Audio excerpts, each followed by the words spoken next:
Baik, terima kasih pimpinan sidang. Assalamualaikum warahmatullahi wabarakatuh. Bismillah, walhamdulillah, wassalatu wassalamu ala rasulillah Sayyidina Muhammadin ibni Abdillah wa ala alihi wa sahbihi wa man tabi'ahu wa walah wa la hawla wa la quwata illa billah, amma ba'd. Bersama ini kami melaporkan bahwa tadi dalam sidang Komisi Rekomendasi Muktamar ke-34 kami sudah menyepakati beberapa poin untuk menjadi usulan rekomendasi muktamar untuk disahkan dalam sidang pleno pada malam hari ini. Kami memulai dengan cara pandang Bapak Ibu sekalian, para muktamirin yang saya hormati.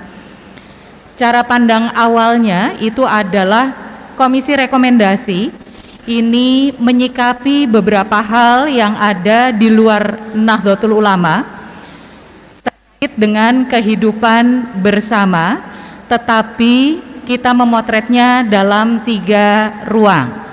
Ruang yang pertama itu adalah kepentingan Nahdliyin, Nahdliyat, Jamaah dan Jam'iyah Nahdlatul Ulama dalam konteks kehidupan berbangsa dan bernegara. Ruang yang kedua atau dimensi yang kedua adalah konteks kehidupan bangsa dan negara di mana Nahdlatul Ulama bisa memberikan tawaran, kontribusi maupun khidmahnya. Dimensi yang ketiga atau ruang yang ketiga adalah keprihatinan dan tawaran Nahdlatul Ulama dalam konteks peradaban dunia. Jadi 3 hal ini yang kami fokuskan. Kemudian kami memulainya dengan cara pandang yang pertama. Boleh dibawa ke atas? Ya, kami mengutip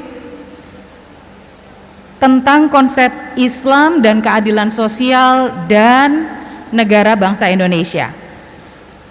Ini mengambil dari tulisan Kiai Haji Abdurrahman Wahid tentang Islam dan keadilan sosial 2006. Bunyinya begini: salah satu ketentuan dasar yang dibawakan Islam adalah keadilan, baik yang bersifat perorangan maupun dalam kehidupan politik. Keadilan adalah tuntutan mutlak dalam Islam, baik rumusan hendaklah kalian bertindak adil, anta'dilu, maupun keharusan menegakkan keadilan, qawwamuna bil qist.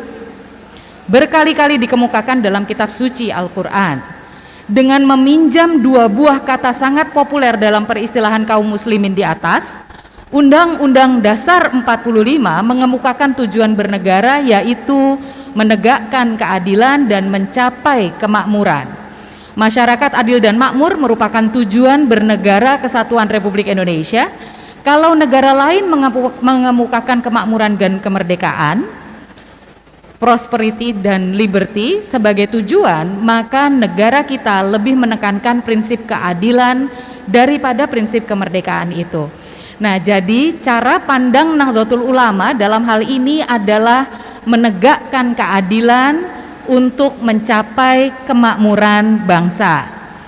Diikuti dengan cara pandang kedua, tujuan pemerintah dan kepemimpinan dalam pandangan Islam adalah maslahah al-ammah, yang secara sederhana diterjemahkan dengan kata kesejahteraan dan kemakmuran. Karena itu pengelolaan negara dan bangsa ini seyogyanya dilaksanakan dengan perspektif pembangunan inklusif yang memberikan akses dan kesempatan yang luas bagi seluruh lapisan masyarakat secara berkeadilan. Jadi Bapak Ibu sekalian para muktamirin, kami mengajukan bahwa cara NU memandang berbagai persoalan kehidupan berbangsa bernegara adalah dalam konteks keadilan dan pewujudan maslahah al-ammah. Ini yang digunakan sebagai kacamata untuk menyikapi berbagai hal. Lalu saya langsung menuju kepada poin rekomendasi. Ada 11 poin. Yang pertama terkait dengan paham keagamaan. Paham keagamaan ini kita fokuskan pada persoalan berkembangnya paham keagamaan yang tidak kontekstual, yang membuat praktek keberagamaan itu menjadi ekstrim, kemudian tertutup dan menebarkan permusuhan dan perpecahan dan kebencian. Karena itu rekomendasi kami adalah satu, pemerintah dan masyarakat perlu merespons secara sungguh-sungguh perkembangan paham keberagamaan yang ekstrim dan menjadi ancaman bagi ciri inti dari kehidupan masyarakat Indonesia yang harmonis, dialogis, dan damai. Program penguatan moderasi beragama. Jadi bidikan kami adalah pada program pemerintah terkait moderasi beragama. Program penguatan moderasi beragama yang telah dicanangkan oleh pemerintah perlu dikawal untuk dapat diimplementasikan dengan efektif, tidak hanya dijalankan sebagai program biasa tetapi sebagai gerakan sosial yang melibatkan seluruh lapisan masyarakat, sehingga tujuan untuk mengembalikan praktek beragama yang moderat dapat dicapai. Sumber daya negara perlu diarahkan untuk dan digunakan untuk melengkapi sumber daya masyarakat, dalam hal ini sumber daya Nahdlatul Ulama dalam kerja-kerja penguatan moderasi beragama atau dalam konteks Islam berarti Islam wasatiyah. Rekomendasi yang kedua, paham Ahlussunnah wal Jamaah An-Nahdliyah telah terbukti menjadi mainstream Islam Nusantara dengan ciri-ciri nilai tawassut, tawazun, i'tidal, dan isti'ab terhadap tradisi lokal masyarakat serta hubul waton dan menjadi tulang punggung keberagamaan Indonesia yang harmonis dalam kebinekaan. NU merekomendasikan kepada masyarakat dan pemerintah untuk satu, mengembangkan nilai-nilai luhur tersebut sebagai bagian dari sistem kurikulum pendidikan nasional di semua tingkatan sesuai tarafnya masing-masing. B, merevitalisasi dan memperkuat nilai-nilai luhur tersebut sebagai inspirasi mewujudkan kehidupan yang moderat atau wasati dan penuh rahmat. Dan C, mengembangkan penguatan trilogi ukhuwah sebagai prinsip persaudaraan bangsa, yaitu ukhuwah Islamiyah dengan basis maqasidus syariah, ukhuwah watoniyah yang berperspektif konstitusi dan Pancasila, serta ukhuwah basyariah yang berperspektif hak asasi manusia. Dalam hal mengurangi intoleransi dan sikap perilaku dan regulasi yang diskriminatif atas dasar mayoritas minoritas, pemerintah khususnya Polri perlu memperkuat pendekatan jaminan hak-hak konstitusional warga negara dalam membangun harmoni sosial dan ketertiban umum. Yang keempat, pemerintah perlu meningkatkan pembinaan paham keagamaan yang moderat dan menindak tegas penyelenggara negara yang melanggar komitmen kebangsaan atau hubul waton minal iman. Poin B, demokrasi, hukum, dan anti korupsi. Untuk mengatasi sistem demokrasi yang sekarang ini dikuasai oleh oligarki, perlu dilakukan penguatan masyarakat sipil, di mana di sini diharapkan masyarakat sipil itu mendapatkan dukungan afirmatif melalui regulasi dan undang-undang yang menyebutkan indikator pembelanjaan anggaran pendapatan belanja negara lebih besar kepada rakyat dan kelompok masyarakat, bukan hanya kepada partai politik dan elit politik. Poin kedua, negara perlu memperbaiki desain dan sistem demokrasi Indonesia dengan lebih mendasarkan pada kondisi demografi lokal dan nasional ketimbang konsep demokrasi internasional. Perlu dibangun suatu sistem yang benar-benar mengikutkan masyarakat paling bawah, lemah, dan minoritas.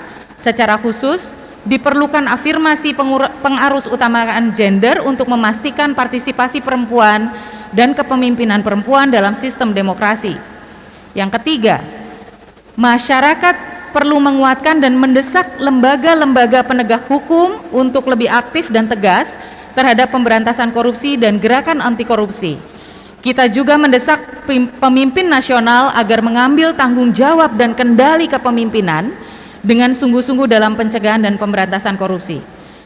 Yang keempat, dalam hal otonomi daerah, usulan kami, negara perlu memperbaiki mekanisme pemilihan kepala daerah untuk mencegah politik berbiaya tinggi, supaya kita bisa menghasilkan kepemimpinan lokal yang efektif dan menyempurnakan skema desentralisasi agar berdampak optimal dalam mengurangi disparitas spasial, kesenjangan antar daerah, terutama antar daerah barat dan timur, untuk meningkatkan kesejahteraan rakyat. Poin C, ekonomi dan kesejahteraan masyarakat. Agenda pokok ekonomi yaitu daya saing ekonomi, transformasi ekonomi, dan demokrasi ekonomi perlu difokuskan. Daya saing ekonomi diungkit lewat peningkatan pelayanan publik, kemudahan berusaha, dan perizinan dan investasi yang murah. Transformasi ekonomi difokuskan pada meletakkan fondasi ekonomi hijau yang ramah lingkungan dan berkelanjutan. Demokrasi ekonomi berfokus pada penguatan aset kaum miskin. Ini untuk kepentingan Nahdien Nahdiyat yang masih pada level ini. Penguatan aset kaum miskin, organisasi ekonomi kolektif atau koperasi, dan partisipasi dalam lapangan ekonomi. Praktek-praktek monopolistik harus diminimalisir.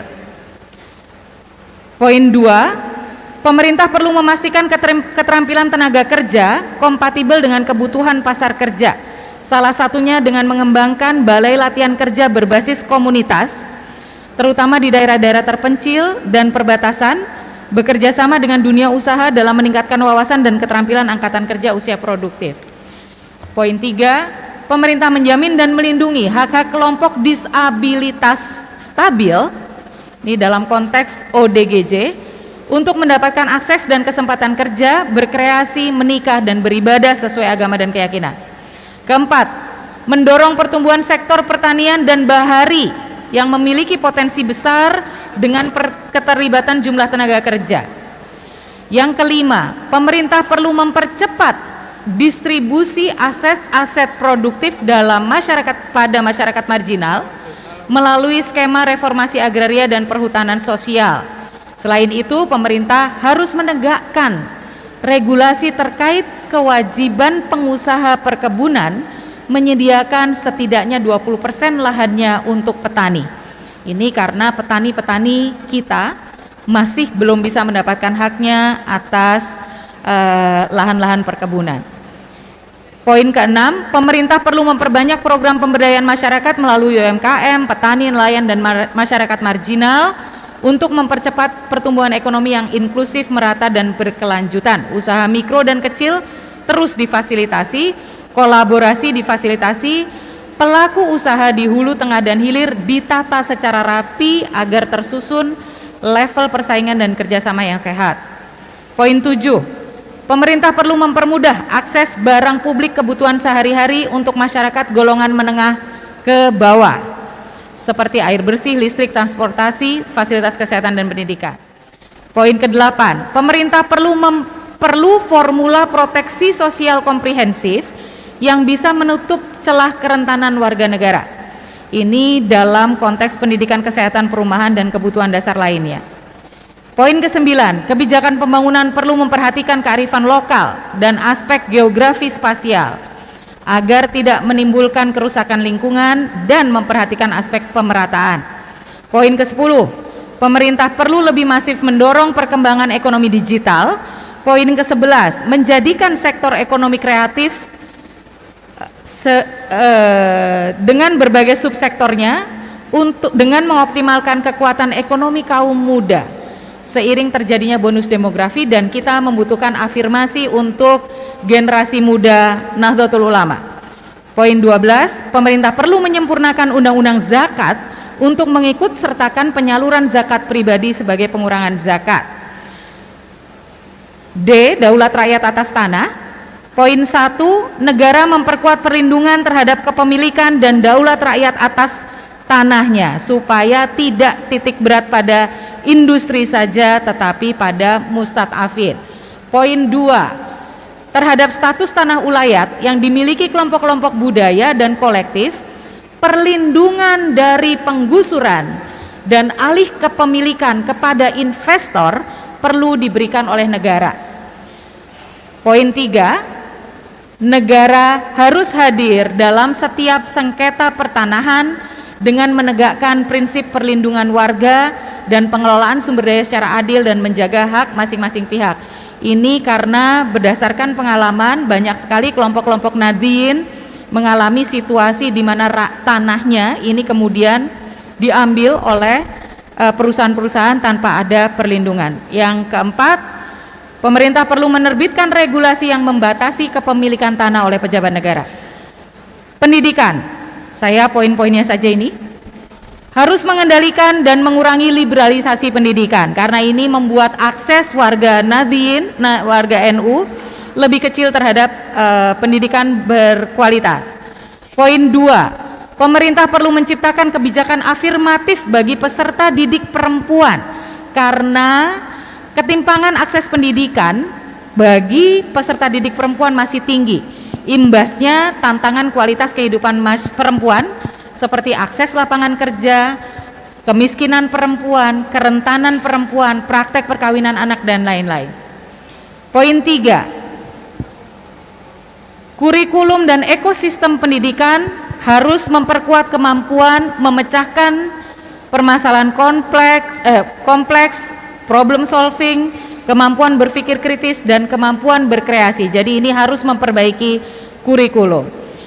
Poin 4, pendekatan sistem pendidikan yang menciptakan kesenjangan antara kebutuhan pendidikan dan pembelajaran dengan kebutuhan kinerja pendidik ini harus diselesaikan. Poin 5, pemerintah daerah perlu meningkatkan komitmen untuk upaya peningkatan mutu pendidikan, terutama pendidikan untuk kelompok masyarakat ekonomi lemah, minoritas dan penyandang disabilitas, dan juga untuk madrasah-madrasah yang sampai saat ini masih belum terlalu diperhatikan oleh pemerintah daerah. Poin 6, pembinaan paham keagamaan yang moderat di lingkungan institusi pendidikan dan tenaga pendidikan, serta penindakan tegas kepada institusi pendidikan dan tenaga pendidikan yang tidak memiliki komitmen kebangsaan. Yang ketujuh, pemerintah perlu meningkatkan kesejahteraan pendidikan dengan afirmasi usia dan lama pengabdian serta kesejahteraan guru madrasah diniyah dan TPQ. 8, pemerintah perlu memperbaiki kurikulum pendidikan sejarah kebangsaan nasional maupun lokal. Pesantren. Nah, untuk pesantren ini sudah ditetapkan Undang-Undang Pesantren Nomor 18 Tahun 2019, maka pemerintah diminta untuk mempercepat pembentukan Direktorat Jenderal Pesantren,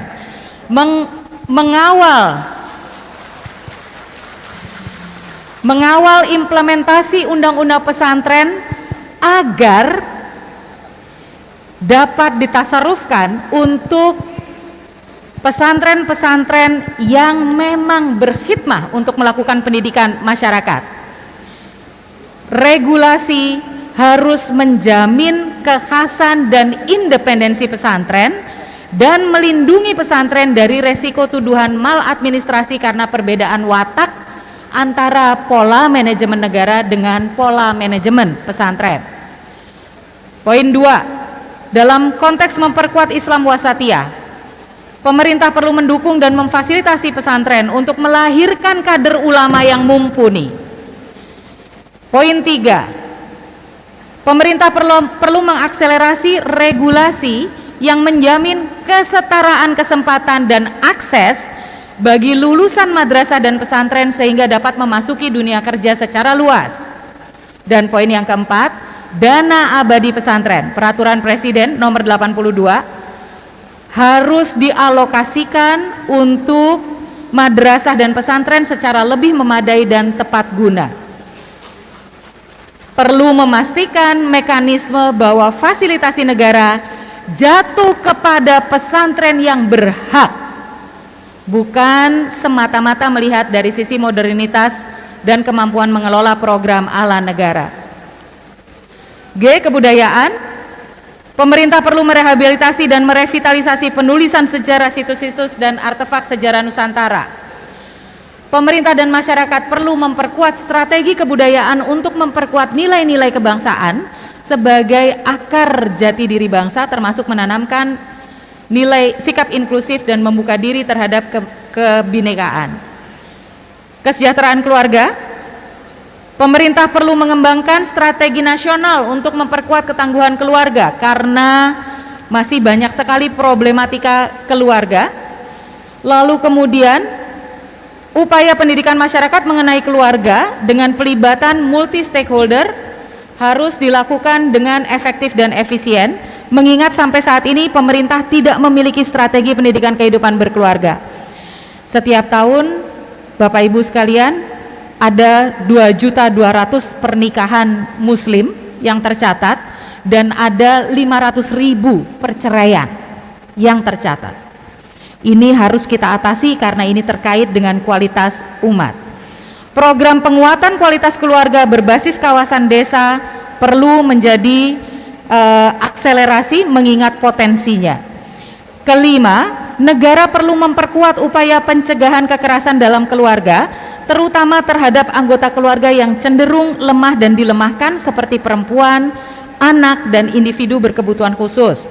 Negara perlu segera mengesahkan RUU TPKS, Rancangan Undang-Undang Tindak Pidana Kekerasan Seksual, sebagai payung hukum untuk memberantas kekerasan seksual yang telah menelan korban sangat banyak. Inisiatif untuk mengembangkan RUU terkait ibu dan anak juga perlu ditindaklanjuti. 6. Pemerintah perlu melakukan upaya penguatan nilai kebangsaan berbasis keluarga. I. Pelestarian lingkungan dan iklim. Dalam hal pelestarian lingkungan dan iklim, pemerintah perlu memperpanjang moratorium perkebunan sawit untuk setidaknya 10 tahun lagi. Fokus dan serius mengambil langkah-langkah mengurangi deforestasi menjadi 0 hektar pada tahun 2023. 2. Pemerintah perlu bekerja sama dengan para pengusaha untuk menyiapkan rencana dan menjalin kerjasama internasional untuk akselerasi transisi ke energi terbarukan. Poin 3. Pemerintah perlu menyusun kebijakan yang komprehensif dan langkah-langkah untuk meningkatkan akses dan kualitas transportasi publik. Poin 4. Pemerintah bersama pemerintah daerah menyiapkan langkah-langkah penguatan masyarakat ekonomi lemah dan wanita dalam menghadapi dampak perubahan iklim, karena ternyata perempuan menerima dampak berganda dari perubahan iklim. Poin 5. Pemerintah perlu mengatur pengelolaan sampah plastik dan mengurangi produksi plastik di semua tingkatan. Poin 6. Kerjasama internasional dalam rangka pelestarian lingkungan harus ditingkatkan. Ketujuh, elemen masyarakat, akademisi, dan dunia usaha, kurangilah penggunaan plastik. Terakhir, internasional. 1. Sebagai wujud amanat Undang-Undang Dasar 1945 untuk memperjuangkan perdamaian dunia, pemerintah perlu memperkuat kehadiran Indonesia terkait situasi konflik di berbagai belahan dunia seperti Afghanistan, Myanmar, dan lain-lain. 2. Bersama pemerintah, NU mendorong pemerintahan damai dan memberdayakan di Afghanistan dengan landasan Maqasidus Syariah. Poin 3. Mencermati persoalan imigran di tingkat global, terutama imigran muslim di berbagai negara. NU menyerukan kepada PBB dan negara-negara penerima imigran untuk memberikan perlindungan atas hak asasi para imigran. Dan yang terakhir, sebagai bagian dari masyarakat muslim global, NU menawarkan Islam Nusantara sebagai praktik pembumian Islam dimanapun ia berada. Belajar dari Islam Nusantara, nanti kita ingin mengenal Islam Mindanao, Islam Senegal, dan lain-lainnya yang membawa kekhasan masing-masing dalam bingkai akidah Islam yang satu. Jadi kita ingin NU dan Islam Nusantara menjadi contohnya. Dan yang terakhir, NU mendorong Kementerian Luar Negeri melalui Kedutaan Besar Indonesia untuk bekerja sama dengan diaspora Nahdliyin melalui PCI NU untuk menjadi duta yang memperkenalkan Islam Nusantara sebagai model pembumian Islam dan berperan aktif untuk mewarnai perkembangan masyarakat muslim. Dan terakhir, mengimplementasikan RUU Perlindungan Pekerja Rumah Tangga dan RUU Tindak Pidana Kekerasan Seksual kepada DPR dan pemerintah. Demikian pimpinan sidang. Terima kasih. Wallahul muwaffiq. Assalamualaikum warahmatullahi wabarakatuh.